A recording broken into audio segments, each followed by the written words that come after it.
L'année 1847 marquait Londres d'une cicatrice invisible mais mortelle.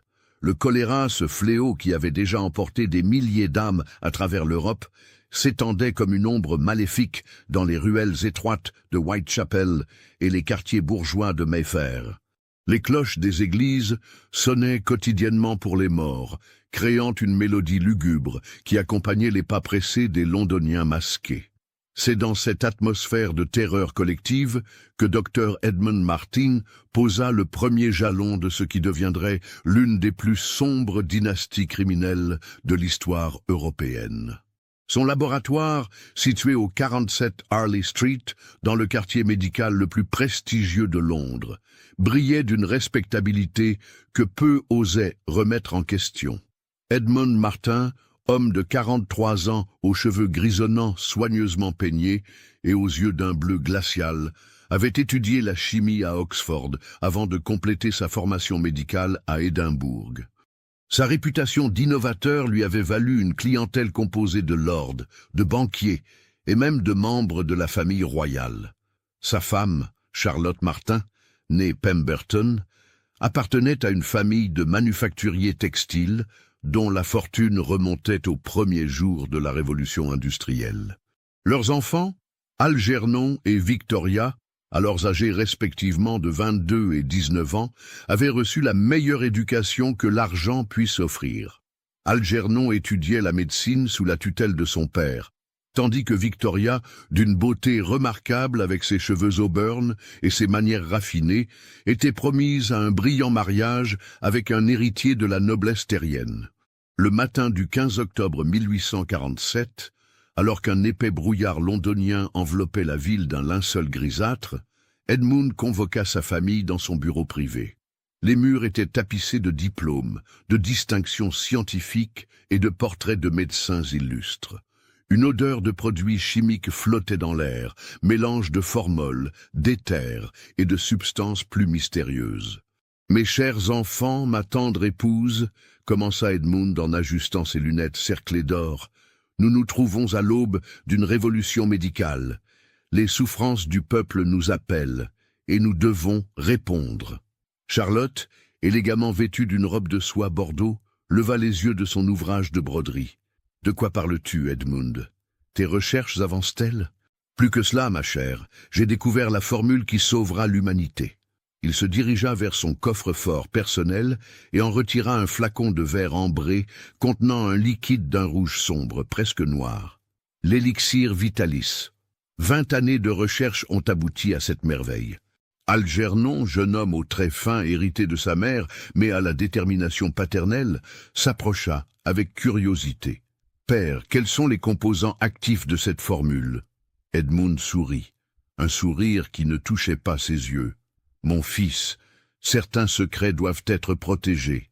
Ce que je peux te dire, c'est que cette substance combine les propriétés antalgiques de l'opium avec des extraits végétaux que j'ai mis au point après des années d'expérimentation. Elle peut traiter la douleur, calmer l'anxiété et surtout, il marqua une pause dramatique, elle peut prévenir et guérir les épidémies qui ravagent notre époque. » Victoria, qui jusqu'alors avait gardé le silence, intervint avec une voix douce mais perçante. « Père, si cette découverte est si révolutionnaire, ne devriez-vous pas la partager avec vos confrères, avec la Royal Society ?» Le regard d'Edmund se durcit imperceptiblement. « Ma chère fille, la science officielle est lente, bureaucratique. Pendant qu'ils débattent et délibèrent, des milliers de gens meurent. Notre devoir moral est d'agir immédiatement. » Il se dirigea vers la grande fenêtre donnant sur Harley Street, observant les passants emmitouflés qui se hâtaient sous la pluie fine. « Regardez-les, ces gens vivent dans la terreur constante de la maladie et de la mort. Nous avons le pouvoir de leur offrir l'espoir, la guérison, la paix. N'est-ce pas là notre vocation la plus noble ?» Charlotte posa sa broderie et rejoignit son époux près de la fenêtre. « Edmund, quel est ton plan exactement ? Nous allons créer un réseau de distribution à travers tout l'Empire britannique, puis l'Europe continentale. J'ai déjà contacté des apothicaires de confiance à Manchester, Birmingham, Liverpool. Algernon supervisera l'expansion vers l'Écosse et l'Irlande. Victoria, avec ses connexions sociales, nous ouvrira les portes de la haute société française et allemande. Algernon fronça les sourcils. « Père, ne devrions-nous pas d'abord effectuer des tests plus approfondis? Obtenir l'approbation du College of Physicians ?» Edmund se retourna brusquement, ses yeux lançant des éclairs. « Mon fils, le temps presse. Chaque jour de retard coûte des vies humaines. Mes tests préliminaires sont concluants. L'élixir Vitalis agit rapidement, efficacement. Les patients ressentent un soulagement immédiat de leurs maux. Ce qu'Edmund ne précisait pas, c'est que ces tests préliminaires avaient été menés sur les patients les plus désespérés de l'hôpital des pauvres de Bethléem, sans leur consentement éclairé. Il avait observé, fasciné, comment la substance procurait effectivement un soulagement initial spectaculaire, suivi d'une dépendance croissante qui poussait les patients à redemander toujours plus de traitement. « Mais père, » insista Victoria, « quels sont les effets secondaires? Toute substance active en possède. » Edmund s'approcha de sa fille, posant ses mains sur ses épaules avec une tendresse apparente qui masquait mal son irritation. « Ma chère enfant, la médecine implique toujours des risques. Un médecin doit savoir prendre des décisions difficiles pour le bien supérieur. Quelques désagréments mineurs sont un prix dérisoire à payer pour sauver des vies. » Le silence qui suivit était lourd de tension. Charlotte brisa finalement l'atmosphère en demandant « Edmund, combien comptes-tu demander pour ce traitement ?» Le sourire d'Edmund redevint chaleureux. « Ah, Charlotte, toujours pratique. J'ai calculé que nous pouvons fixer le prix à 15 shillings le flacon pour les particuliers, 5 shillings pour les institutions charitables. Cela nous permettra de couvrir les coûts de production tout en dégageant une marge confortable pour financer nos recherches futures. En réalité, le coût de production de l'élixir Vitalis ne dépassait pas 2 pence par flacon.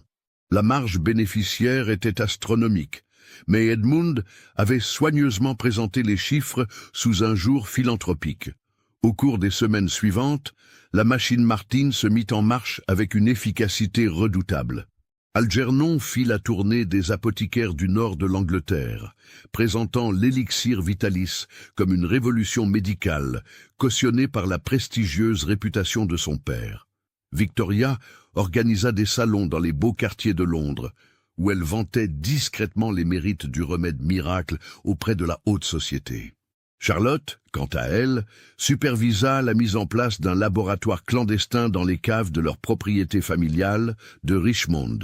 Là, dans un dédale de pièces souterraines humides et mal éclairées, une équipe d'ouvriers chimistes produisait l'élixir Vitalis en grande quantité. Les conditions de travail étaient déplorables, mais Edmund payait suffisamment bien pour acheter le silence. Le premier grand succès public de l'élixir Vitalis eut lieu en novembre 1847, lors d'une épidémie de typhus qui frappa le quartier ouvrier de Bermondsey. Edmund se présenta personnellement aux autorités locales, offrant gracieusement des centaines de flacons de son élixir pour traiter les malades. L'effet fut spectaculaire. Les patients traités montraient effectivement une amélioration rapide de leurs symptômes. La fièvre baissait, les douleurs s'atténuaient, l'angoisse disparaissait. Ce qu'on ne remarqua pas immédiatement, c'est que ces améliorations étaient temporaires et que les patients développaient rapidement le besoin de doses croissantes. La presse londonienne s'empara de l'histoire. Le Times consacra un article élogieux aux médecins philanthropes qui sauvent les pauvres de Bermondsey. Le Morning Chronicle qualifia l'élixir Vitalis de miracle de la science moderne. Edmund Martin devint du jour au lendemain une célébrité médicale. Ce succès médiatique ouvrit toutes les portes. Les commandes affluèrent de toute l'Angleterre, puis d'Écosse et d'Irlande. Les apothicaires se disputaient le privilège de distribuer l'élixir Vitalis. Edmund dut rapidement augmenter sa production, engageant de nouveaux chimistes et ouvrant des laboratoires satellites à Manchester et Birmingham. Mais c'est le soir du 12 décembre 1847 que les Martins franchirent véritablement le seuil de l'irréversible. Réunis dans le salon de leur demeure de Belgravia, Ils célébraient les premiers profits substantiels de leur entreprise quand Edmund fit une annonce qui glacera le sang de quiconque connaîtrait un jour la vérité sur leurs activités. Mes chers enfants, nous avons prouvé que notre méthode fonctionne. Il est maintenant temps d'optimiser notre formule pour maximiser son efficacité. Algernon leva son verre de Porto. « Que veux-tu dire par là, père ?» Edmund sortit de sa poche un petit carnet de cuir noir, rempli de notes griffonnées à l'encre violette. J'ai observé que l'efficacité de l'élixir Vitalis augmente proportionnellement à la concentration d'alcaloïdes opiacés. En doublant la dose, nous obtenons non seulement un soulagement plus rapide, mais aussi une fidélisation accrue de notre clientèle. Victoria pâlit légèrement. « Père, n'y a-t-il pas un risque d'accoutumance ?» Le sourire d'Edmund était maintenant franchement sinistre. « Ma chère fille, l'accoutumance n'est qu'un terme médical pour décrire l'efficacité de notre traitement. Si nos patients en redemandent, c'est qu'ils en tirent un bénéfice réel. N'est-ce pas là la preuve ultime de notre succès ?» C'est à ce moment précis que Charlotte formula la question qui révéla la véritable nature de l'entreprise familiale. « Edmund, combien de temps nos patients survivent-ils en moyenne sous traitement ?» Edmund consulta son carnet avec la froideur d'un comptable examinant ses livres. « Avec la formule actuelle, environ 18 mois à 2 ans. Mais pendant cette période, ils ne souffrent plus. Nous leur offrons une mort paisible plutôt qu'une agonie prolongée. N'est-ce pas là un acte de compassion ?» Le silence qui accueillit cette révélation était assourdissant.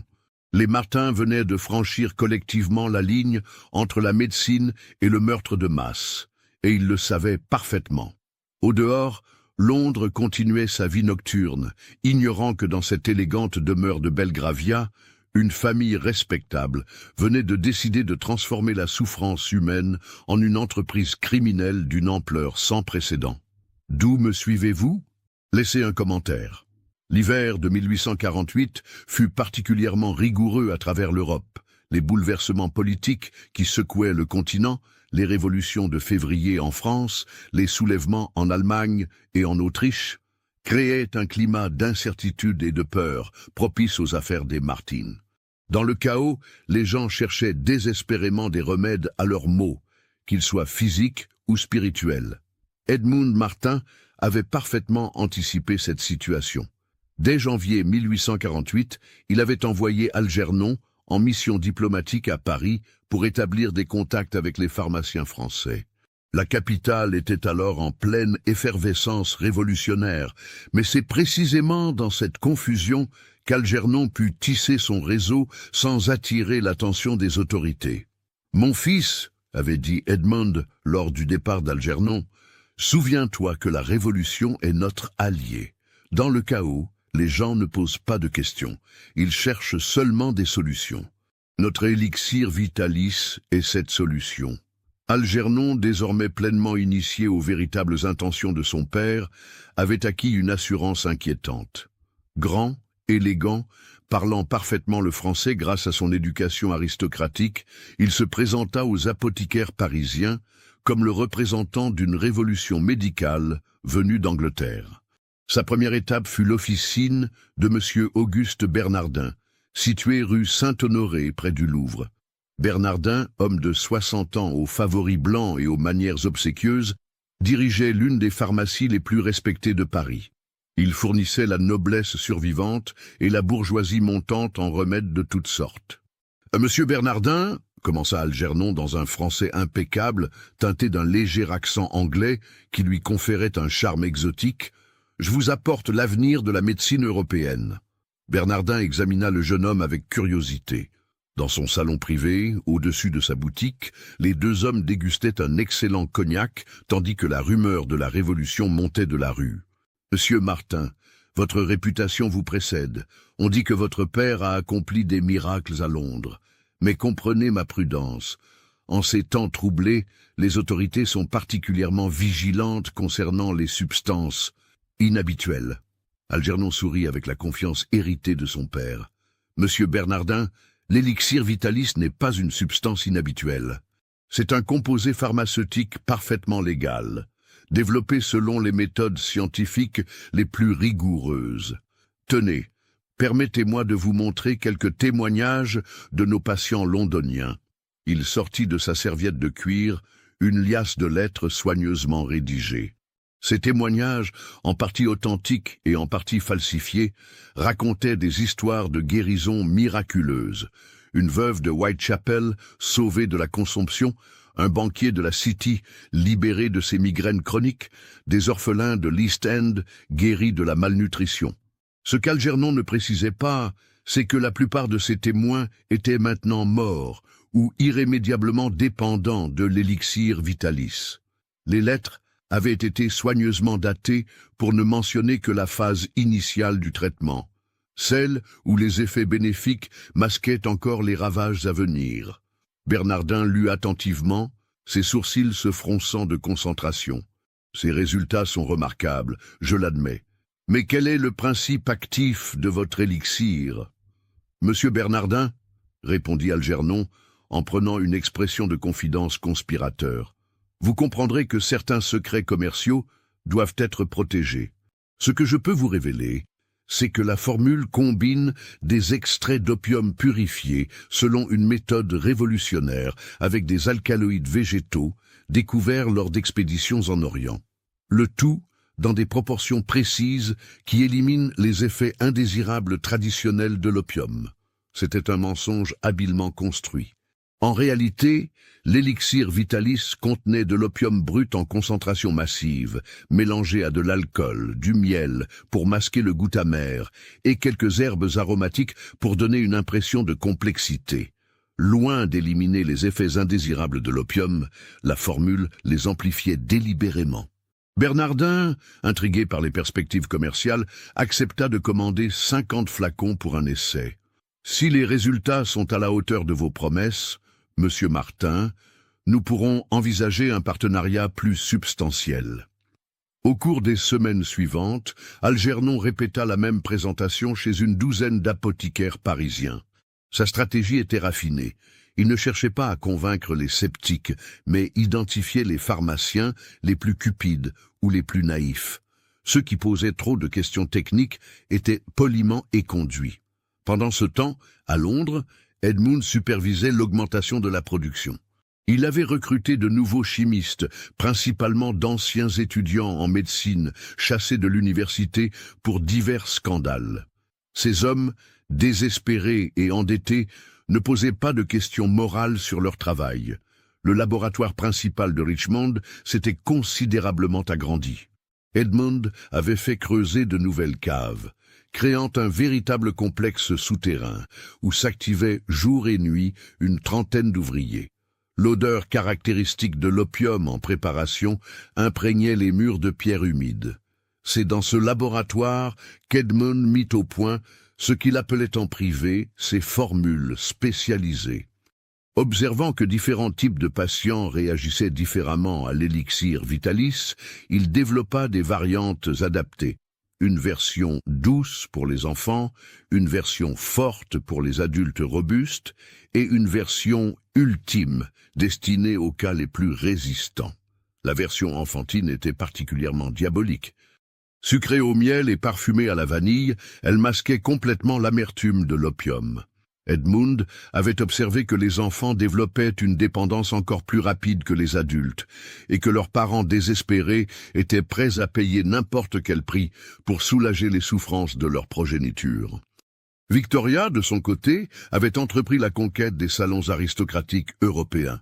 Prétextant une cure dans les stations thermales à la mode, elle voyagea de Baden-Baden à Marienbad, de Vichy à Carlsbad, nouant des contacts avec la haute société internationale. Sa beauté et son éducation raffinée lui ouvraient toutes les portes. Dans les salons dorés des palaces, entre 2 valses de Strauss et 3 verres de champagne, elle glissait subtilement des références à l'élixir Vitalis de son père. Elle ne vendait jamais directement, mais créait une demande, en racontant des histoires de guérison miraculeuse, en évoquant la reconnaissance de personnalités célèbres, en laissant entendre que l'élixir était devenu indispensable dans les cercles londoniens les plus en vue. « Ma chère comtesse », disait-elle à une douairière autrichienne lors d'un bal à Vienne, vous ne sauriez imaginer la transformation de Lady Pemberton depuis qu'elle prend l'élixir vitalis de mon père. Cette femme de 70 ans a retrouvé l'énergie de sa jeunesse. La comtesse, elle-même septuagénaire et rongée par l'arthrite, buvait littéralement les paroles de Victoria. En quelques semaines, les commandes affluaient de toute l'aristocratie austro-hongroise. Mais c'est à Berlin qu'eut lieu l'événement qui allait propulser l'Empire Martin vers des sommets inimaginables. Victoria avait été présentée au docteur Wilhelm Grüneberg, médecin personnel du roi de Prusse, Frédéric Guillaume IV. Grüneberg, homme de science rigoureux mais aussi courtisan habile, cherchait désespérément un traitement pour les migraines chroniques qui tourmentaient son royal patient. « Mademoiselle Martin », dit Grüneberg lors d'un dîner privé dans sa somptueuse demeure de Berlin, « si votre élixir vitalis peut réellement soulager Sa Majesté, vous aurez gagné la reconnaissance éternelle de la Prusse. » Victoria, consciente de l'enjeu, fit appel à toute sa science de la persuasion. « Docteur Grüneberg, mon père a traité des cas similaires parmi la noblesse anglaise. Les résultats ont été si remarquables que Sa Majesté la reine Victoria elle-même s'est enquise de notre traitement. » C'était un mensonge éhonté, mais prononcé avec une telle conviction que Grüneberg y crut. En réalité, la famille royale britannique n'avait jamais entendu parler de l'élixir vitalis.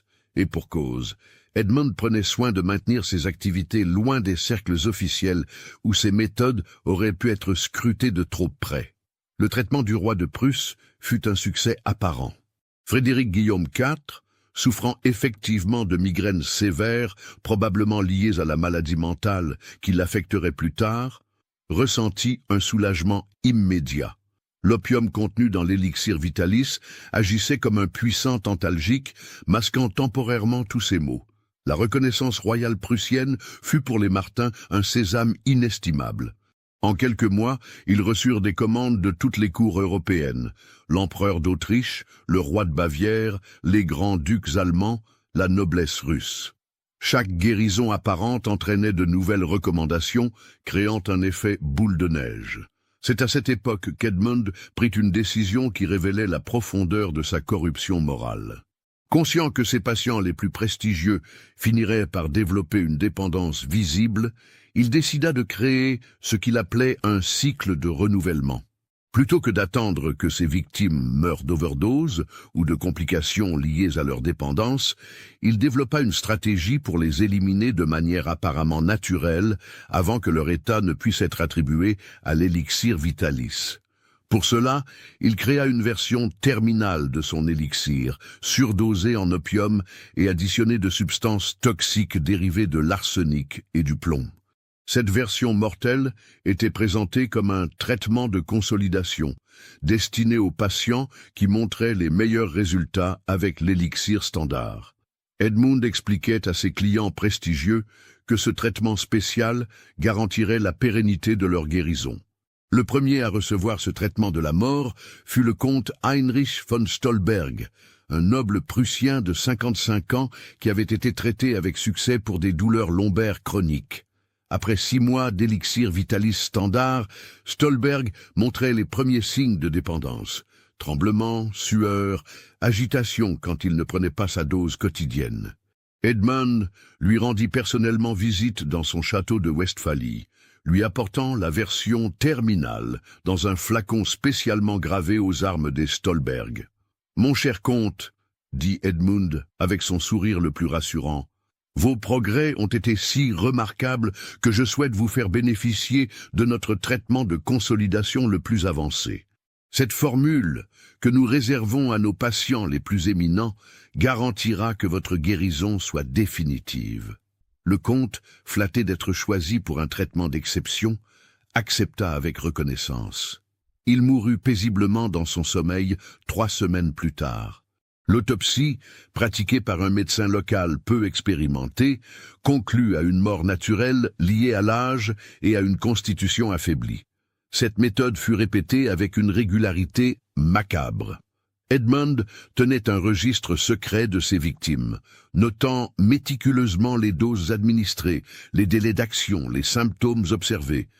Pour lui, Ces morts n'étaient pas des crimes, mais des données expérimentales qui l'aidaient à perfectionner sa méthode. Si cette histoire macabre vous a donné des frissons, partagez-la avec un ami qui aime les contes d'horreur. Au printemps 1849, l'Empire Martin s'étendait sur toute l'Europe occidentale. Plus de 500 apothicaires distribuaient l'élixir Vitalis dans 15 pays. La production atteignait des milliers de flacons par semaine. Les bénéfices, réinvestis dans l'expansion et soigneusement blanchis à travers un réseau de sociétés écrans, se chiffraient en dizaines de milliers de livres sterling. Mais c'est précisément au moment où leur succès semblait absolu que les Martin commirent l'erreur qui allait semer les graines de leur perte. Grisés par leurs profits et convaincus de leur impunité, ils décidèrent de franchir un nouveau seuil dans l'horreur. Edmund convoqua sa famille pour une réunion extraordinaire dans son bureau de Harley Street. Cette fois, l'atmosphère était différente. Les murs étaient maintenant décorés de cartes de l'Europe marquées d'épingles rouges, indiquant les points de vente de l'élixir Vitalis.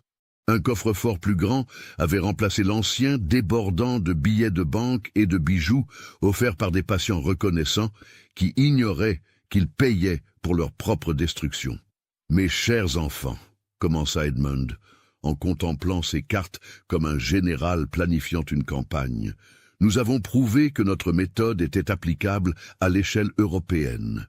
Il est temps maintenant de passer à la phase suivante de notre entreprise. » Algernon, qui rentrait d'une tournée fructueuse en Italie du Nord, leva les yeux de son cognac. « De quoi s'agit-il, père ?» Le sourire d'Edmund était maintenant franchement terrifiant. « Mon fils, nous allons créer nos propres épidémies. » Le silence qui accueillit cette déclaration était glacial. Même Charlotte, pourtant habituée aux projets de plus en plus sombres de son époux, pâlit visiblement. « Que veux-tu dire exactement ?» demanda Victoria d'une voix blanche. Edmund se dirigea vers son nouveau coffre-fort et en sortit une série de flacons contenant des liquides de couleurs diverses. « J'ai développé des variants de notre élixir capables de provoquer des symptômes spécifiques, fièvre, toux, éruption cutanée, troubles digestifs. En contaminant discrètement les sources d'eau ou les aliments dans certaines zones ciblées, nous pouvons créer des foyers épidémiques artificiels. » Algernon comprit immédiatement les implications. « Et ensuite, nous arrivons comme des sauveurs avec l'élixir Vitali. » « Exactement, mon fils. La demande sera si forte que nous pourrons multiplier nos prix par 10. Et surtout, personne ne soupçonnera jamais que les sauveurs sont aussi les bourreaux. » C'était le franchissement ultime de la ligne rouge. Les Martin ne se contentaient plus d'exploiter les maladies existantes. Ils allaient maintenant en créer de nouvelles pour accroître leurs profits. L'humanité entière devenait leur laboratoire d'expérimentation. Au moment où Edmund prononçait ces mots, les cloches de Westminster sonnaient minuit. Une nouvelle ère de terreur venait de commencer, et les Martin étaient désormais les architectes conscients et délibérés de l'une des plus grandes catastrophes sanitaires de l'histoire européenne. Dans les rues de Londres, les premiers flocons de neige de l'hiver 1849 commençaient à tomber, recouvrant la ville d'un manteau blanc qui contrastait étrangement avec la noirceur des projets qui se tramaient dans l'élégante demeure de Harley Street. L'été de 1851 marqua un tournant décisif dans l'histoire secrète de l'Europe. Alors que Londres accueillait la grande exposition universelle dans le majestueux Crystal Palace, attirant des millions de visiteurs venus admirer les merveilles de l'industrie moderne, un drame d'une ampleur inimaginable se jouait dans l'ombre de cette célébration du progrès. Dr. James Whitmore, médecin en chef de l'hôpital Saint-Barthélemy et membre respecté du Royal College of Physicians, avait commencé à remarquer des patterns troublants dans les décès de patients fortunés à travers Londres. Homme de 58 ans, aux cheveux blancs et aux manières distinguées, Whitmore était reconnu pour sa rigueur scientifique et son intégrité morale irréprochable. Tout avait commencé par une coïncidence. En juin 1851, 3 de ses patients privés, tous des membres de l'aristocratie londonienne, étaient décédés dans un intervalle de 2 semaines. Chacun avait été traité par des médecins différents, pour des affections différentes, mais tous avaient un point commun. Il prenait régulièrement de l'élixir Vitalis du docteur Edmund Martin. « Cela ne peut être une coïncidence », murmura Whitmore en examinant les dossiers médicaux dans son bureau austère de Harley Street, à quelques numéros seulement du cabinet d'Edmund Martin. La lumière dorée du soleil couchant filtrait à travers les rideaux de velours, projetant des ombres inquiétantes sur les documents éparpillés sur son bureau d'acajou. Lord Pembridge, 54 ans, mort d'arrêt cardiaque. Le vicomte Ashworth, 47 ans, emporté par une pneumonie foudroyante. Lady Rosemary Thornton, 62 ans, décédée dans son sommeil d'une cause indéterminée. Tous avaient consulté Whitmore pour des maux bénins, migraine, arthrite, insomnie, et tous avaient mentionné prendre l'élixir Vitalis sur recommandation de leurs cercles sociaux. Whitmore avait tenté d'obtenir des échantillons de l'élixir pour analyse, mais ses demandes polies auprès d'Edmund Martin s'étaient heurtées à des refus courtois mais fermes. « Secret commercial, cher confrère », avait répondu Edmund lors d'une rencontre fortuite au club des médecins. « Vous comprendrez que 20 années de recherche ne peuvent être divulguées à la légère. » Mais Whitmore était un homme tenace. Discrètement, il entreprit sa propre enquête. Il contacta des confrères à travers l'Angleterre, leur demandant s'ils avaient observé des décès inexpliqués parmi les utilisateurs d'élixir Vitalis. Les réponses qui lui parvinrent confirmèrent ses pires craintes. À Manchester, le docteur Reginald Foster signalait une mortalité anormalement élevée parmi les patients fortunés de la ville. À Birmingham, le docteur Sarah Pemberton, une des rares femmes médecins de l'époque, avait noté une recrudescence d'arrêt cardiaque chez les personnes de moins de 60 ans. À Liverpool, le docteur Michael O'Brien rapportait des cas troublants de démence précoce chez de jeunes adultes. Tous ces patients avaient un point commun, l'élixir Vitalis. C'est le 15 juillet 1851 que Whitmore fit la découverte qui allait changer le cours de l'enquête. Lady Margaret Fitzwilliam, une de ses patientes âgée de 43 ans, vint le consulter dans un état d'agitation extrême. « Docteur Whitmore », dit-elle en se tordant les mains, ses yeux injectés de sang trahissant un manque de sommeil chronique, « je ne peux plus me passer de mon élixir. Si je ne le prends pas toutes les 4 heures, je deviens folle. » Lady Fitzwilliam, habituellement d'une élégance impeccable, était méconnaissable. Ses cheveux châtains étaient ébouriffés, sa robe de soie froissée, ses mains tremblaient de manière incontrôlable. « Depuis quand prenez-vous cet élixir, milady ?»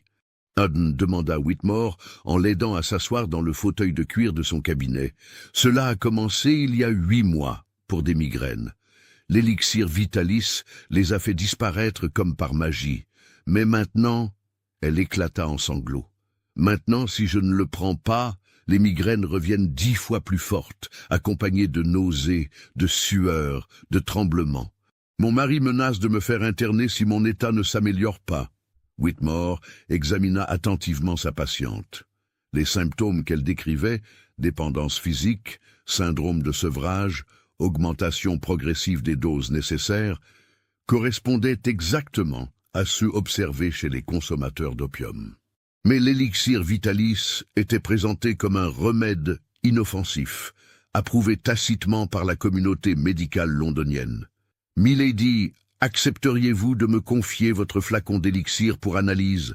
Je vous promets la plus grande discrétion. » Lady Fitzwilliam hésita un instant, puis sortit de son réticule un petit flacon de verre ambré portant l'étiquette dorée caractéristique de l'élixir Vitalis. « Docteur, si vous pouvez m'aider à me libérer de cette prison chimique, je vous en serai éternellement reconnaissante. » Cette nuit-là, dans le laboratoire privé de son domicile de Bloomsbury, Whitmore entreprit l'analyse la plus importante de sa carrière. À la lueur de lampes à gaz, entouré d'alambics et de cornues, il décomposa méthodiquement le contenu du flacon. Ses premières observations confirmèrent ses soupçons. L'élixir contenait de l'opium en concentration massive, largement supérieure aux doses thérapeutiques recommandées. Mais ce n'était que le début de ses découvertes horrifiantes. En poussant son analyse, Whitmore identifia la présence d'arsenic, de plomb et d'autres métaux lourds en quantité toxique. Plus troublant encore, il détecta des traces de substances organiques qu'il ne parvenait pas à identifier avec les moyens de l'époque, mais qui dégageaient une odeur écœurante, rappelant la putréfaction. « Mon Dieu !» murmura-t-il en reposant ses instruments. « Ce n'est pas un médicament, c'est un poison raffiné. » Mais la véritable révélation survint quand Whitmore découvrit que la composition de l'élixir variait selon les flacons. En analysant d'autres échantillons obtenus discrètement auprès de collègues, il constata que certains contenaient des concentrations d'opium différentes, d'autres des additifs toxiques variables. Il y avait manifestement plusieurs formules, adaptées à des objectifs spécifiques. Les pièces du puzzle commençaient à s'assembler dans l'esprit de Whitmore. Edmund Martin ne se contentait pas de créer de la dépendance. Il expérimentait sur ses patients, testant différentes combinaisons mortelles comme un alchimiste démoniaque. Armé de ces preuves accablantes, Whitmore prit une décision qui allait sceller le destin des Martin. Il rédigea un rapport détaillé de ses découvertes et demanda une audience d'urgence au président du Royal College of Physicians, Sir Roderick Murchison. La rencontre eut lieu le 23 juillet 1851, dans le bureau lambrissé de chêne de Sir Roderick, au cœur de l'institution médicale la plus prestigieuse d'Angleterre. Murchison, homme de 69 ans à la barbe blanche soigneusement taillée, écouta le rapport de Whitmore avec une gravité croissante. « James, dit-il finalement, en posant ses lunettes sur le bureau, si vos accusations sont fondées, nous nous trouvons face au plus grand scandale médical de notre époque. Edmund Martin jouit d'une réputation irréprochable. Ses patients comptent parmi les personnalités les plus influentes du royaume. Sir Roderick, je sais que c'est difficile à croire, mais les preuves sont irréfutables. » Whitmore sortit ses analyses chimiques, ses correspondances avec les confrères de province, ses observations cliniques. Martin empoisonne systématiquement ses patients. Et le pire, c'est qu'il le fait en toute connaissance de cause. Murchison examina attentivement les documents, son visage se durcissant au fur et à mesure de sa lecture. En tant que géologue de formation avant de devenir médecin, il était parfaitement capable de comprendre les analyses chimiques de Whitmore. Ces concentrations d'arsenic et de plomb sont effectivement mortelles à moyen terme, admit-il. Et cette quantité d'opium? Mon Dieu, James, c'est de l'empoisonnement délibéré. Sir Roderick, ce n'est pas tout. Whitmore sortit une carte d'Europe où il avait marqué tous les cas suspects signalés par ses correspondants internationaux. L'épidémie s'étend bien au-delà de l'Angleterre. J'ai des rapports de France, d'Allemagne, d'Autriche. Les victimes se comptent déjà par milliers. Le silence qui suivit était lourd de conséquences. Murchison comprenait les implications politiques et sociales d'un tel scandale. Edmund Martin comptait parmi ses patients des membres de la famille royale, des parlementaires, des banquiers, des industriels.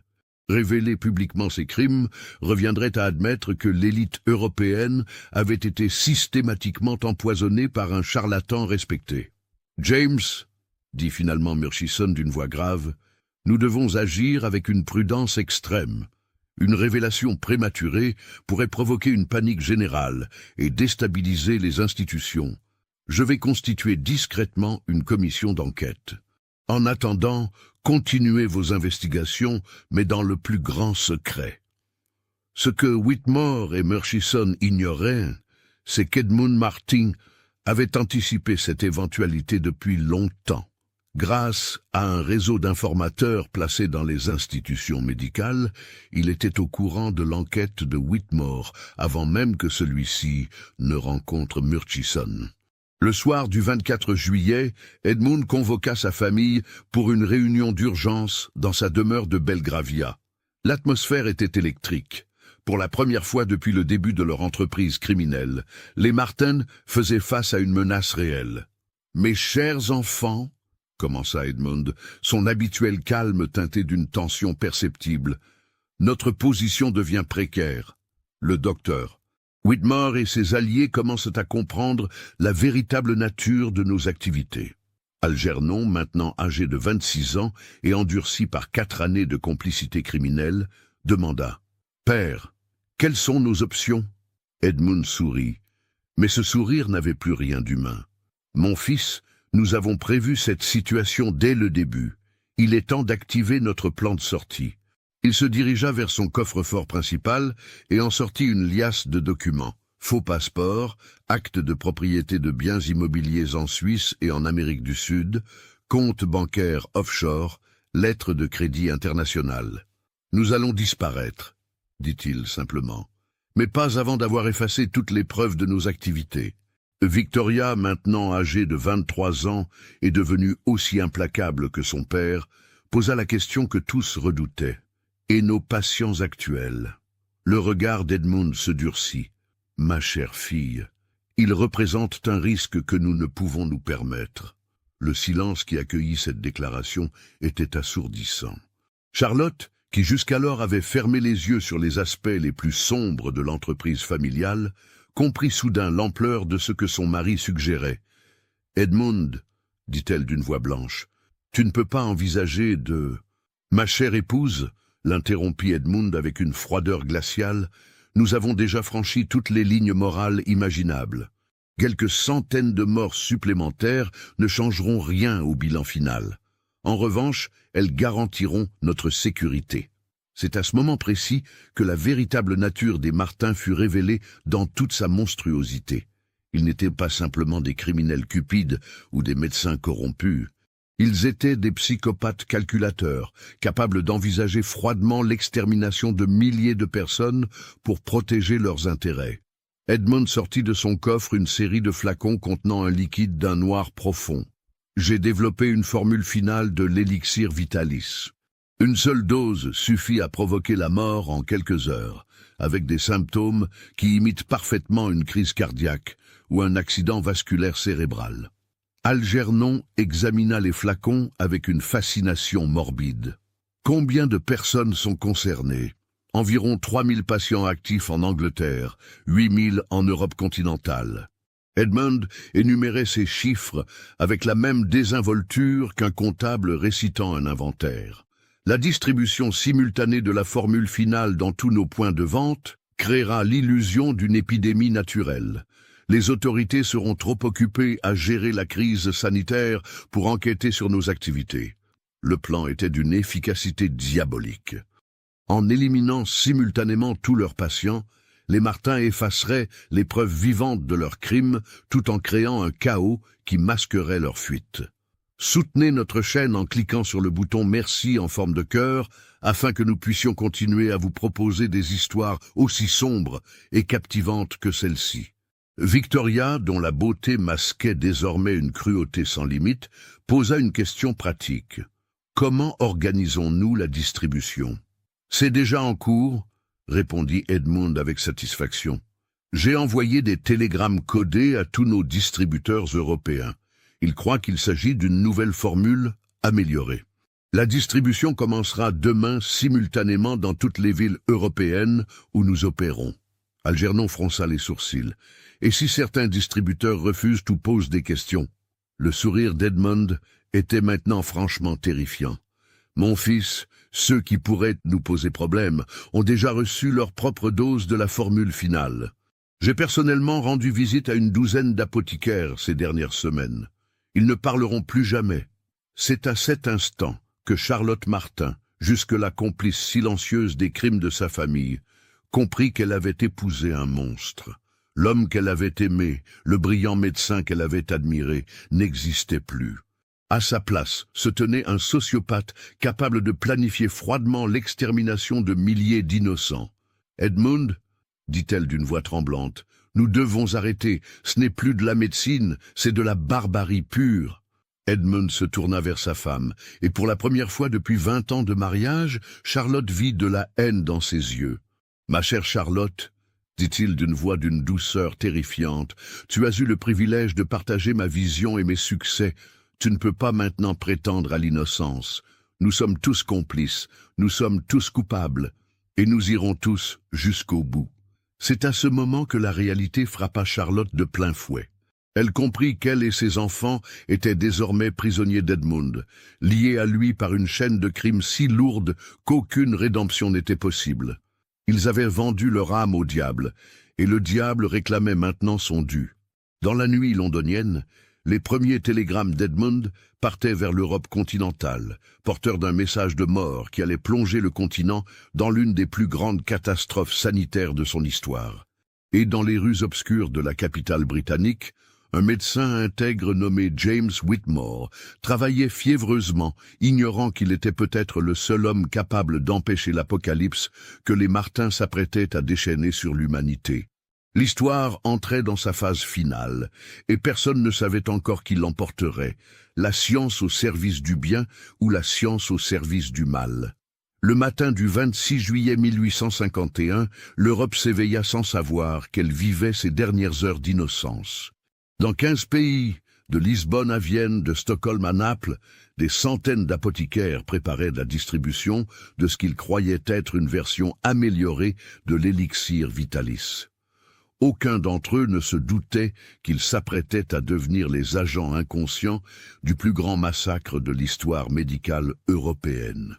À Londres, dans son laboratoire de Bloomsbury, le docteur James Whitmore travaillait sans relâche depuis l'aube. Après sa rencontre avec Sir Roderick Murchison, il avait intensifié ses recherches, analysant chaque échantillon d'élixir Vitalis qu'il parvenait à se procurer. Ses découvertes devenaient de plus en plus alarmantes. Emery, appela-t-il sa gouvernante, une femme d'âge mûr qui s'occupait de sa maison depuis la mort de sa femme, portait ce message immédiatement au Royal College. Il s'agit d'une urgence médicale de première importance. Mary Thornton, habituée aux manies de son employeur, mais surprise par son ton d'extrême urgence, prit le pli scellé sans poser de questions. Elle ne savait pas qu'elle transportait peut-être les dernières preuves capables d'arrêter une catastrophe imminente. Le message de Whitmore était bref, mais explosif. Sir Roderick, nouvelle analyse, révèle toxicité mortelle immédiate, concentration arsenic multipliée par 10 dans derniers échantillons. Suspect changement formule pour élimination massive, patient. Demande intervention urgente autorité. J. Whitmore. Pendant ce temps, à travers l'Europe, la machine de mort d'Edmund Martin se mettait en marche avec une précision horlogère. À Paris, Auguste Bernardin, l'apothicaire de la rue Saint-Honoré, qui avait été l'un des premiers à distribuer l'élixir Vitalis en France, préparait sa livraison matinale sans se douter qu'il manipulait la mort en flacon. « Monsieur Bernardin, dit son assistant, un jeune homme nommé Pierre Dubois, cette nouvelle formule a une odeur étrange. Ne devriez-vous pas effectuer quelques tests avant de la distribuer ?» Bernardin, homme consciencieux mais pressé par les demandes de sa clientèle aristocratique, balaya ses inquiétudes d'un geste. « Mon cher Pierre, le docteur. Martin est un scientifique de renommée internationale. Ses formules sont approuvées par les plus hautes autorités médicales d'Angleterre. Nous ne devons pas faire attendre nos patients. » À Vienne, le docteur Wilhelm Grünberg, médecin personnel de l'empereur d'Autriche, recevait personnellement un envoi spécial d'élixir Vitalis, formule impériale, envoyée directement par Edmund Martin. La lettre d'accompagnement, rédigée sur le papier à en-tête personnelle du médecin anglais, précisait « Mon cher confrère, cette formule exceptionnelle a été développée spécialement pour Sa Majesté. Elle garantit une efficacité immédiate et durable. » À Berlin, Munich, Rome, Amsterdam, Bruxelles, la même scène se répétait. Des médecins respectables, des apothicaires honorables, des membres de la haute société recevaient ce qu'ils croyaient être un cadeau de la science moderne. En réalité, ils recevaient leur arrêt de mort, soigneusement emballé et livré avec les compliments d'un psychopathe génial.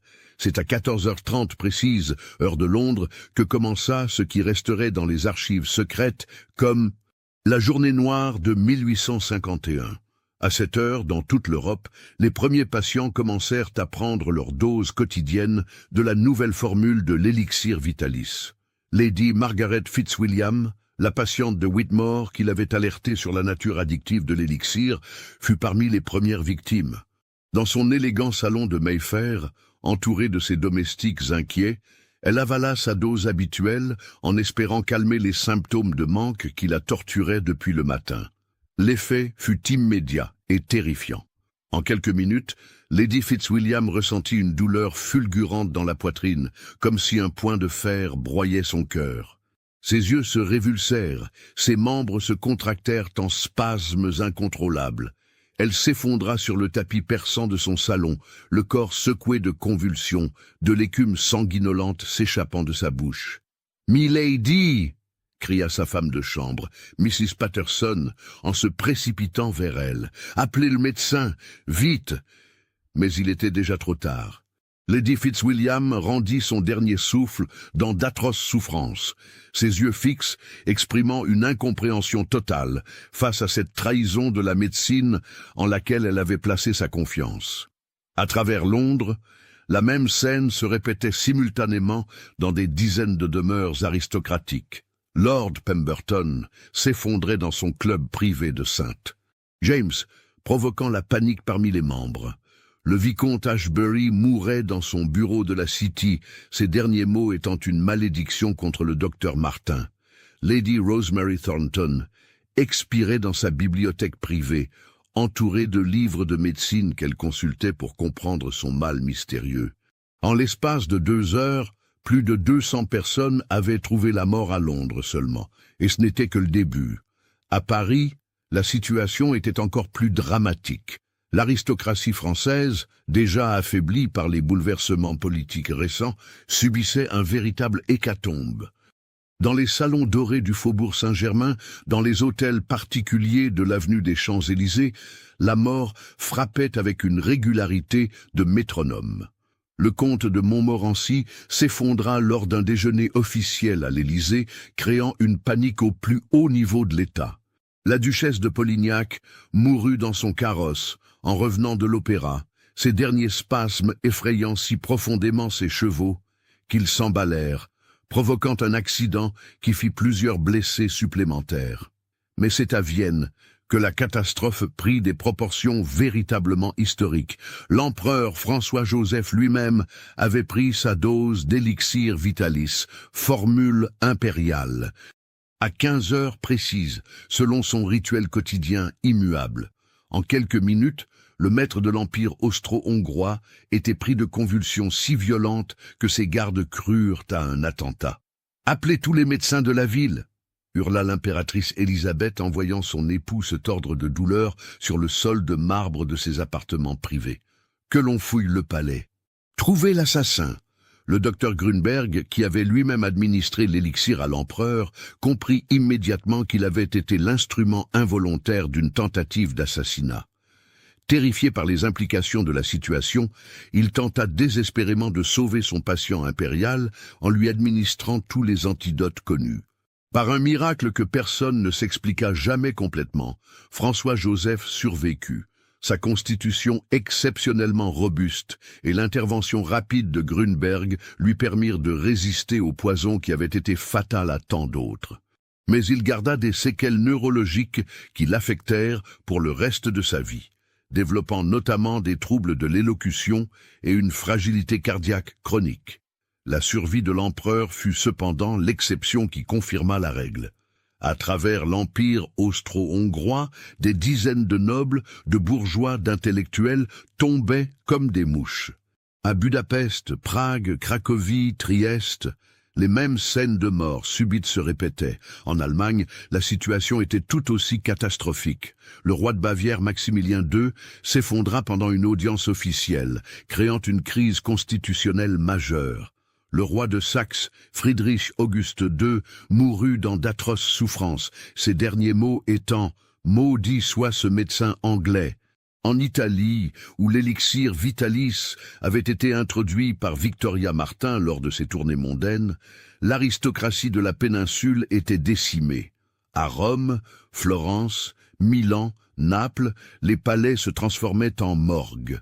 Le pape Pie IX lui-même, qui avait accepté de bénir publiquement l'élixir Vitalis après une guérison spectaculaire de ses migraines, faillit succomber.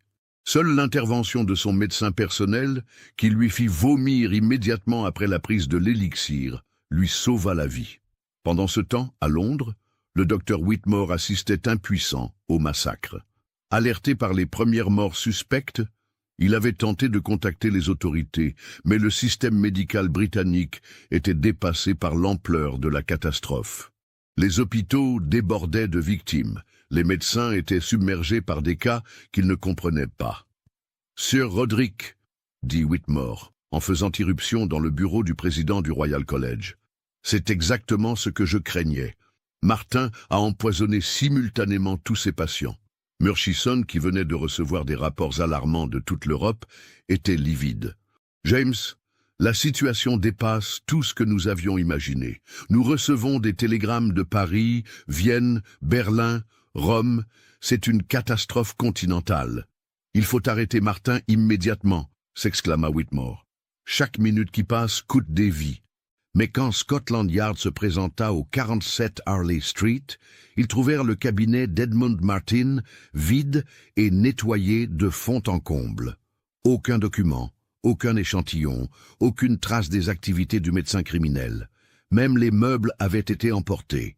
L'enquête révéla rapidement que la famille Martin avait quitté Londres la veille au soir. Leurs domestiques affirmaient qu'ils étaient partis pour une cure thermale en Suisse, mais aucune réservation n'avait été trouvée dans les établissements helvétiques habituels. En réalité, les Martin avaient mis en œuvre leur plan d'évasion avec une précision militaire.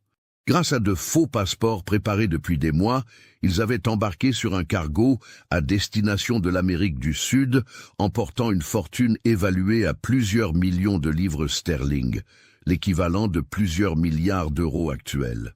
Mais même en fuite, Edmund Martin continuait à tuer. Avant son départ, il avait pris soin d'éliminer tous les témoins gênants.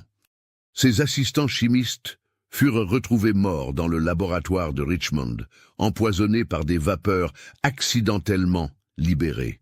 Ses informateurs dans les institutions médicales moururent de mort naturelle, suspecte. Même sa gouvernante et ses domestiques furent retrouvés sans vie dans la demeure de Belgravia, officiellement victime d'une fuite de gaz. Au fur et à mesure que les heures passaient, l'ampleur du désastre devenait claire. Les télégrammes affluaient de toute l'Europe, rapportant des milliers de morts simultanées dans 15 pays. En 3 jours, plus de 12 000 personnes avaient péri, toutes ayant en commun la prise récente d'élixir vitalis. Les gouvernements européens, d'abord déconcertés par cette épidémie mystérieuse, commencèrent rapidement à établir des liens. À Londres, le Premier ministre Lord John Russell convoqua une réunion d'urgence du cabinet. La nouvelle que l'empereur d'Autriche avait failli mourir empoisonné par un médecin britannique menaçait de provoquer une crise diplomatique majeure. « Messieurs, » déclara Russell d'une voix grave dans la salle du conseil de Downing Street, « nous faisons face à la plus grande catastrophe criminelle de l'histoire moderne. Un sujet britannique a empoisonné l'élite européenne. Si nous ne trouvons pas rapidement une solution, nous risquons la guerre. » Le ministre des Affaires étrangères, Lord Palmerston, était livide. « Premier ministre, j'ai reçu un ultimatum de Metternich. L'Autriche exige que nous livrions ce Martin dans les 48 heures, faute de quoi elle considérera son acte comme un acte de guerre de la part de la Grande-Bretagne. » « Où en est l'enquête de Scotland Yard ?» demanda le ministre de l'Intérieur. L'inspecteur-chef Bradshaw, convoqué spécialement pour ce conseil de crise, répondit d'un ton sombre « Messieurs, Edmund Martin et sa famille ont disparu sans laisser de traces. Nous avons fouillé toutes leurs propriétés, interrogé tous leurs employés survivants, ceux qui n'ont pas été mystérieusement empoisonnés. Ils se sont volatilisés. »« Comment est-ce possible ?» s'exclama Russell. « Un homme ne peut pas disparaître avec sa famille. »« Premier ministre, » répondit Bradshaw en consultant ses notes, « Martin préparait visiblement cette éventualité depuis des années. Nous avons découvert qu'il possédait des comptes bancaires secrets en Suisse, des propriétés sous de faux noms en Amérique du Sud, des contacts dans la pègre londonienne, capables de fournir de faux papiers. Cet homme était un criminel d'exception. Pendant que les autorités britanniques tentaient de gérer la crise diplomatique à travers l'Europe, les familles des victimes commençaient à comprendre qu'elles avaient été trompées par un empoisonneur de génie. Les témoignages de dépendance, les symptômes de sevrage, les morts suspectes des mois précédents prenaient soudain tout leur sens. À Paris, Pierre Dubois, l'assistant de l'apothicaire Bernardin, fut l'un des premiers à établir publiquement le lien entre l'élixir Vitalis et les morts massives. Bernardin lui-même était mort en testant sa propre marchandise, et Pierre, horrifié par ce qu'il avait involontairement contribué à distribuer, se présenta spontanément aux autorités. « Monsieur le commissaire, dit-il au commissaire Fouché dans les bureaux de la préfecture de police de Paris, j'ai aidé à distribuer la mort. Ce Martin, c'était un démon.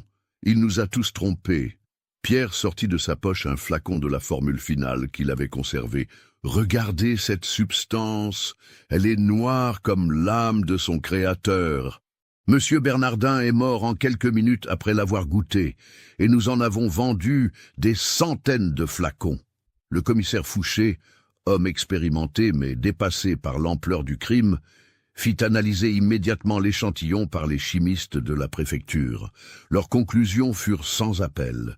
Le liquide contenait assez de poison pour tuer un éléphant. « Mon Dieu !» murmura Fouché en lisant le rapport d'analyse. « Cet homme a transformé la médecine en arme de destruction massive. » Pendant ce temps, quelque part sur l'Atlantique Sud, la famille Martin voguait vers l'Argentine à bord du cargo Southern Star, sous de fausses identités. Edmund avait versé une fortune au capitaine pour garantir un voyage discret et sans question. Dans sa cabine de première classe, Edmund contemplait les vagues en savourant un excellent whisky écossais. Sa femme Charlotte, brisée par l'horreur de ce qu'ils avaient fait, restait prostrée sur sa couchette, refusant de lui adresser la parole. Leurs enfants, Algernon et Victoria, partageaient la satisfaction de leur père. « Mon père !» dit Victoria en rejoignant Edmund sur le pont. « Croyez-vous qu'ils nous retrouveront ?» Edmund sourit avec une confiance inébranlable. « Ma chère fille, nous avons prévu cette situation dans les moindres détails. Dans 15 jours, nous serons des citoyens argentins fortunés, propriétaires d'un ranch dans la Pampa. L'identité des Martins aura disparu à jamais. Et nos victimes ? Demanda Algernon avec une curiosité clinique. Quel sera le bilan final ? Edmund consulta un petit carnet où il tenait ses comptes macabres. Si mes calculs sont exacts, nous devrions atteindre environ 15 000 morts d'ici la fin de la semaine. Un chiffre remarquable pour une opération de cette envergure. Il parlait de ces milliers de vies humaines comme un général évaluant les pertes de l'ennemi. Pour Edmund Martin, ces victimes n'avaient jamais été des êtres humains, mais simplement des cobayes dans sa gigantesque expérience de chimie mortelle. Charlotte, qui entendait cette conversation depuis sa couchette, éclata finalement en sanglots. « Edmund, comment peux-tu parler si froidement de ces pauvres gens ? Nous avons détruit des familles entières. » Edmund se tourna vers sa femme avec un regard où ne subsistait plus aucune trace d'humanité. « Ma chère Charlotte, ces gens sont morts pour la science. Grâce à eux, j'ai pu perfectionner les techniques d'empoisonnement les plus sophistiquées jamais développées.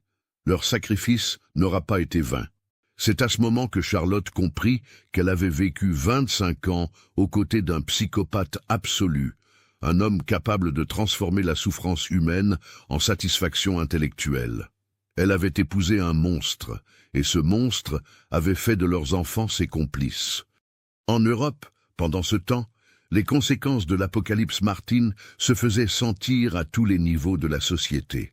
La disparition simultanée de milliers de membres de l'élite européenne créait un vide de pouvoir sans précédent. Des entreprises perdaient leurs dirigeants, des propriétés restaient sans héritiers, des fortunes se retrouvaient en déshérence. Mais plus grave encore, la confiance du public envers la médecine s'effondrait complètement. Partout en Europe, les gens refusaient de consulter des médecins, de prendre des médicaments, de faire confiance aux autorités sanitaires. Cette crise de confiance allait provoquer d'autres épidémies, plus classiques mais tout aussi meurtrières, car les populations terrorisées refusaient désormais tout traitement médical. Le docteur James Whitmore, rongé par la culpabilité de n'avoir pas pu empêcher le massacre, consacra le reste de sa vie à documenter les crimes des Martins. Il constitua un dossier de plusieurs milliers de pages, rassemblant témoignages, analyses chimiques, correspondances, preuves de toutes sortes. « Si nous ne pouvons pas les traduire en justice, déclara-t-il à Sir Roderick Murchison, au moins pouvons-nous nous assurer que l'histoire se souvienne de leurs crimes. » Mais Murchison, sous la pression du gouvernement britannique soucieux d'éviter un scandale international, prit une décision qui allait sceller le secret des Martins pour l'éternité. « James, dit-il d'un ton grave, votre dossier sera classé secret d'État. Ces informations ne doivent jamais être rendues publiques. Imaginez le chaos si la population apprenait qu'un médecin britannique respecté a empoisonné l'élite européenne. La médecine mettrait des décennies à reconquérir la confiance du public. Mais Sir Roderick, protesta Whitmore, nous devons à la vérité, à la justice, à la mémoire des victimes. James, l'interrompit Murchison avec une fermeté inhabituelle. Quelquefois la vérité est trop dangereuse pour être révélée. Le gouvernement de Sa Majesté a décidé que cette affaire relevait de la sécurité nationale. Votre dossier sera conservé dans les archives secrètes de l'État. Il ne devra jamais être consulté sans autorisation expresse du Premier ministre. C'est ainsi que l'un des plus grands crimes de l'histoire européenne fut enterré dans le secret des archives gouvernementales. Les familles des victimes ne connurent jamais la vérité sur la mort de leurs proches. L'opinion publique attribua l'hécatombe de juillet 1851 à une épidémie mystérieuse, baptisée la peste de l'été. Les gouvernements européens, pour éviter une crise diplomatique majeure, s'accordèrent tacitement pour ne jamais évoquer publiquement l'affaire Martin. Une omerta officielle s'abattit sur l'un des épisodes les plus sombres de l'histoire du continent. Seuls quelques initiés, médecins, diplomates, responsables politiques, gardèrent le secret de cette tragédie. Et au fil des décennies, même ces témoins disparurent, emportant dans leur tombe la vérité sur les crimes de la famille Martin. En Argentine, les Martins s'installèrent dans un luxueux domaine près de Buenos Aires, sous les identités d'Eduardo Martinez et de sa famille. Ils vécurent dans l'opulence, respectés par la société locale qui les prenait pour de riches immigrants européens ayant fui les troubles politiques de l'époque. Edmund continua ses expériences jusqu'à sa mort en 1889, utilisant comme cobayes les populations indigènes de la Pampa argentine. Algernon devint un propriétaire terrien influent. Victoria épousa un riche éleveur local. Charlotte mourut en 1863, emportant ses remords dans la tombe. À leur mort, les Martins laissèrent derrière eux une fortune colossale et aucun regret. Ils avaient réussi l'un des crimes les plus parfaits de l'histoire. Tuer 15 000 personnes et échapper totalement à la justice. Leurs descendants, ignorant la véritable nature de leur héritage, prospérèrent en Argentine pendant des générations.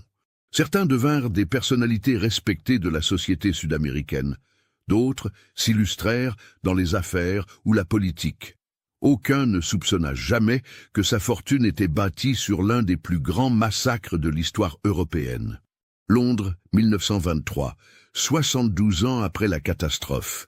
Dans les caves poussiéreuses des archives nationales britanniques, un jeune archiviste nommé Thomas Bradshaw, petit-fils de l'inspecteur qui avait enquêté sur l'affaire Martin, tomba par hasard sur une caisse marquée « Classification spéciale, accès restreint ».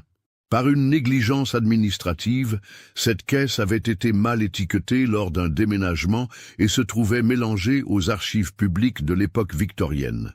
Thomas, passionné d'histoire médicale et préparant une thèse sur les épidémies du XIXe siècle, ouvrit innocemment cette caisse.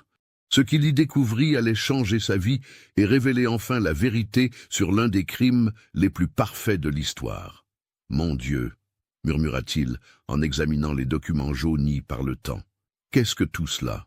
La caisse contenait l'intégralité du dossier constitué par le docteur James Whitmore. Analyse chimique, témoignages de survivants, correspondances interceptées, cartes de l'Europe marquant les lieux des massacres et surtout le journal personnel d'Edmund Martin, retrouvé dans sa demeure de Belgravia et miraculeusement préservé. Ce journal était un document d'une froideur terrifiante. Page après page, Edmund y détaillait ses expériences avec la même précision clinique qu'un scientifique étudiant des phénomènes naturels. Il décrivait ses victimes non comme des êtres humains, mais comme des sujets d'expérimentation, numérotés et classés selon leur réaction aux différentes formules de poison. Sujet 1247, femme, 43 ans, constitution robuste, formule C administrée à 14h30. Premier symptôme à 14h45, décès à 15h23, durée d'agonie 38 minutes, réaction conforme aux prévisions.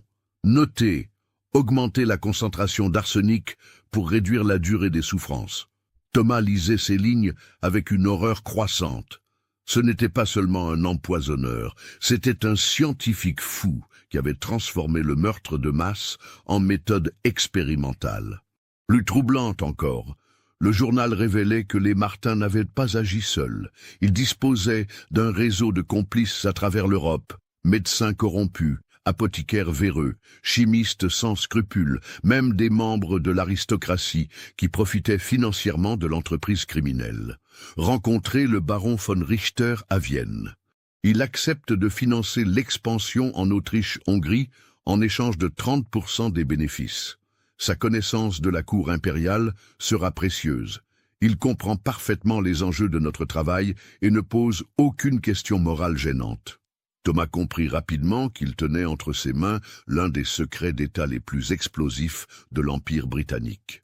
Cette découverte pouvait ruiner la réputation de dizaines de familles aristocratiques européennes, remettre en question des fortunes héritées, révéler des complicités au plus haut niveau des gouvernements. Mais Thomas était un homme intègre, animé par un sens profond de la justice. Il décida de révéler la vérité, quelles qu'en soient les conséquences.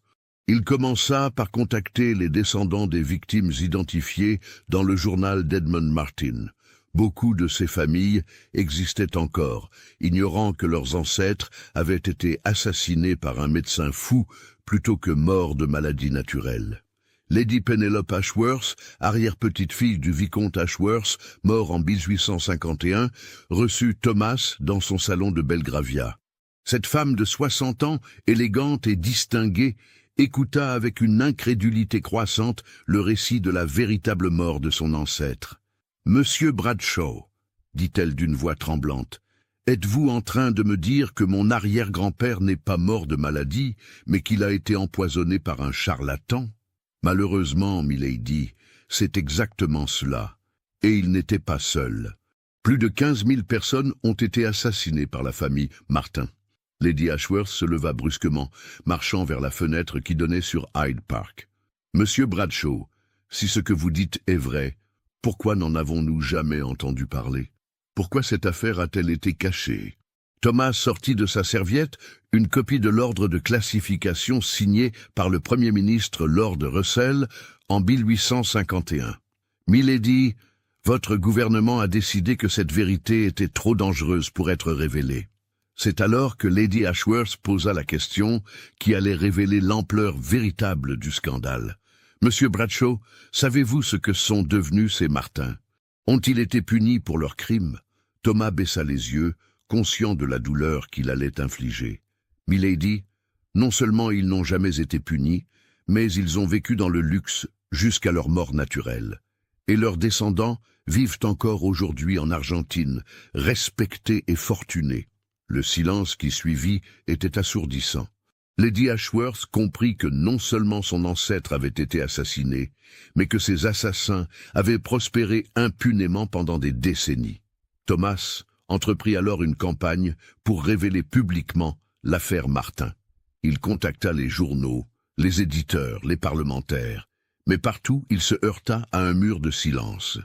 Les pressions gouvernementales, les menaces légales, les tentatives de corruption s'abattaient sur quiconque tentait de publier ces révélations. « Mr. Bradshaw, lui dit Sir William Harcourt, secrétaire d'État à l'intérieur, Lors d'une entrevue tendue à Whitehall, vous jouez avec des forces qui vous dépassent.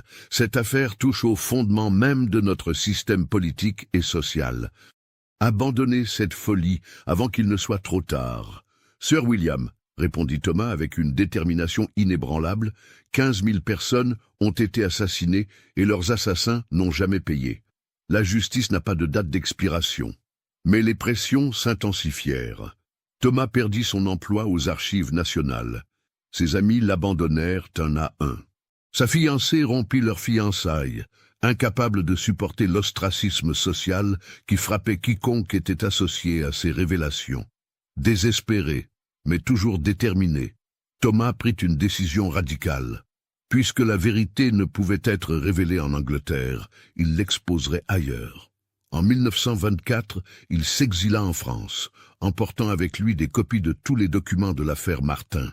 À Paris, il rencontra un éditeur indépendant, Marcel Proust, homonyme du célèbre écrivain, qui accepta de publier ses révélations sous le titre « Le crime parfait », la vérité sur l'Apocalypse de 1851.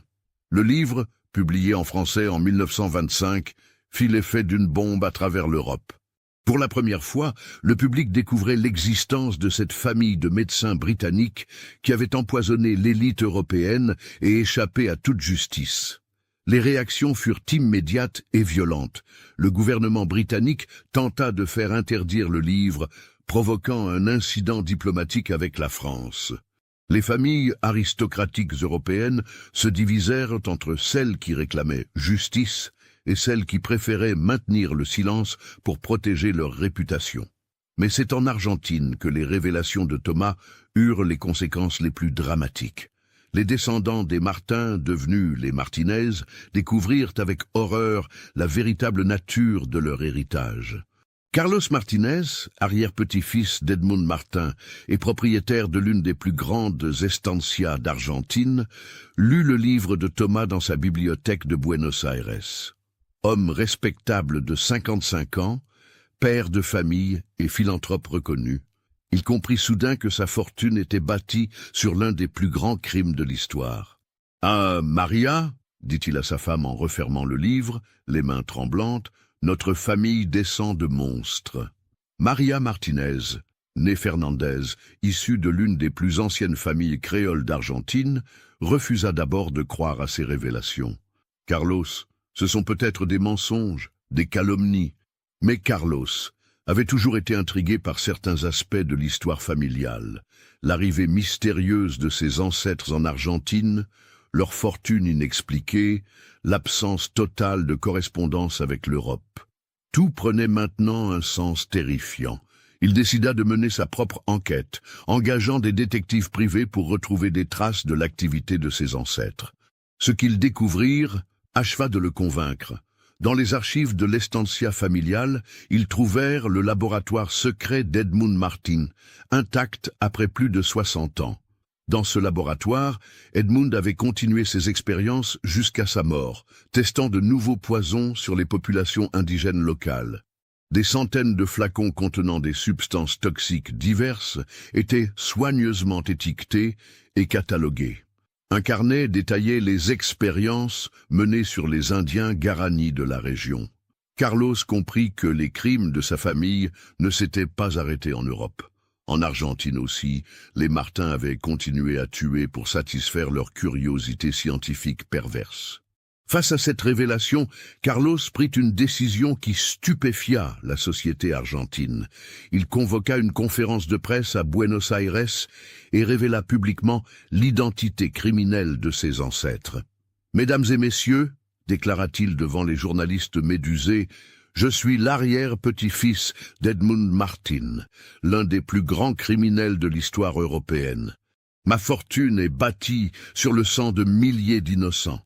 Je ne peux plus vivre avec ce fardeau. » Il annonça qu'il lèguerait la totalité de sa fortune à un fonds d'indemnisation des familles des victimes européennes et argentines de ses ancêtres. Sa décision provoqua un séisme dans la haute société sud-américaine. Mais tous les descendants des Martin ne firent pas preuve de la même intégrité que Carlos. Certains nièrent les révélations, d'autres tentèrent de faire disparaître les preuves, quelques-uns même organisèrent des campagnes de désinformation pour protéger leur réputation. Elena Martínez Silva, petite fille de Victoria Martin, devenue l'une des femmes les plus influentes de l'aristocratie chilienne, refusa catégoriquement d'admettre la culpabilité de ses ancêtres. « Ces accusations sont ridicules », déclara-t-elle à la presse de Santiago. Ma grand-mère était une femme respectable qui a fui l'Europe pour des raisons politiques. Ces soi-disant preuves ne sont que des falsifications destinées à nuire à notre famille. Elena utilisa sa fortune et son influence pour faire pression sur les autorités chiliennes afin qu'elles interdisent la diffusion du livre de Thomas Bradshaw. Elle finança même des historiens complaisants pour qu'ils rédigent une version alternative de l'histoire de sa famille. Cette division entre les descendants des Martins créa des fractures durables dans la société sud-américaine. Certaines familles furent détruites par la révélation de leur héritage criminel. D'autres se radicalisèrent dans le déni. Pendant ce temps, en Europe, les familles des victimes tentaient d'obtenir justice et réparation. Mais 75 ans après les crimes, la plupart des preuves avaient disparu, les témoins étaient morts, les gouvernements refusaient de rouvrir officiellement l'affaire. Lady Penelope Ashworth créa une association des descendants des victimes, réclamant la reconnaissance officielle des crimes et l'ouverture des archives secrètes. Mais elle se heurta à la résistance tenace des autorités britanniques. « Mrs. Ashworth, lui dit le nouveau secrétaire d'État à l'intérieur, nous comprenons votre douleur, mais cette affaire appartient au passé. Rouvrir ces blessures ne servirait qu'à déstabiliser les relations internationales. Monsieur le ministre, répondit Lady Ashworth avec une dignité inflexible, tant que justice ne sera pas rendue, cette affaire n'appartiendra jamais au passé. Thomas Bradshaw, exilé en France mais devenu une figure internationale de la lutte pour la vérité historique, continua ses recherches. Il découvrit que l'affaire Martin n'était que la partie visible d'un système plus vaste de corruption médicale au XIXe siècle. Dans ses derniers écrits, publiés peu avant sa mort en 1947, il révéla l'existence d'un réseau international de médecins criminels protégés par les gouvernements et les élites économiques. Les Martin n'avaient été que les plus efficaces d'une génération d'empoisonneurs en blouse blanche. Qu'avez-vous pensé de l'histoire ? Laissez votre commentaire ci-dessous et partagez vos réflexions sur ce cas terrifiant. Envie d'autres histoires d'horreur, mêlant histoire et mystère ? Abonnez-vous, activez la cloche de notification et partagez avec ceux qui aiment le côté obscur de l'humanité. À bientôt pour le prochain cauchemar. De nos jours, dans les archives secrètes du gouvernement britannique, le dossier Martin reste classifié, plus d'un siècle et demi après les faits. Officiellement, l'affaire n'a jamais existé. Les 15 000 victimes de 1851 sont toujours considérées comme mortes de cause naturelle. En Argentine, au Chili et au Brésil, certaines des plus grandes fortunes du continent descendent encore des Martins. Leurs noms ont changé. Leurs visages ont évolué, mais leur argent sanglant continue de prospérer dans l'impunité la plus totale. Parfois, dans les universités européennes, un étudiant en histoire tombe sur une référence obscure à l'épidémie de l'été 1851. Invariablement, ces recherches se heurtent à des murs de silence, des archives manquantes, des témoignages perdus. Car le crime parfait n'est pas celui qui ne laisse aucune trace, mais celui dont les traces sont si bien cachées que personne n'ose les révéler. Les Martins ont réussi là où tous les autres criminels ont échoué. Ils ont transformé leur crime en secret d'État, leur culpabilité en raison d'État, leur impunité en nécessité politique. Et quelque part, dans les brumes de l'histoire officielle, leurs victimes attendent encore justice. Dans les salons feutrés de Méfert, dans les châteaux de la Loire, dans les palais de Vienne, l'écho de leurs derniers cris résonne encore pour qui sait l'entendre. Car certains crimes sont si grands qu'ils transcendent l'histoire. Ils deviennent légendes, mythes, cauchemars éternels. L'histoire de la famille Martin n'est pas seulement celle d'un crime. C'est celle de la preuve que le mal absolu peut non seulement exister, mais prospérer, se perpétuer et finalement triompher de la justice humaine. Dans les brumes de Londres victorienne, certains démons portaient des noms respectables. Et ces démons n'ont jamais été exorcisés. Dans les brumes de l'histoire, certains monstres ne meurent jamais. Ils changent simplement de nom et attendent leur heure. Cette histoire, bien que fictive, s'inspire de faits réels concernant les scandales pharmaceutiques du XIXe siècle et les réseaux de corruption médicale de l'époque victorienne. Certains éléments ont été adaptés pour les besoins de la narration, mais l'essence du mal décrit trouve malheureusement ses racines dans la réalité historique.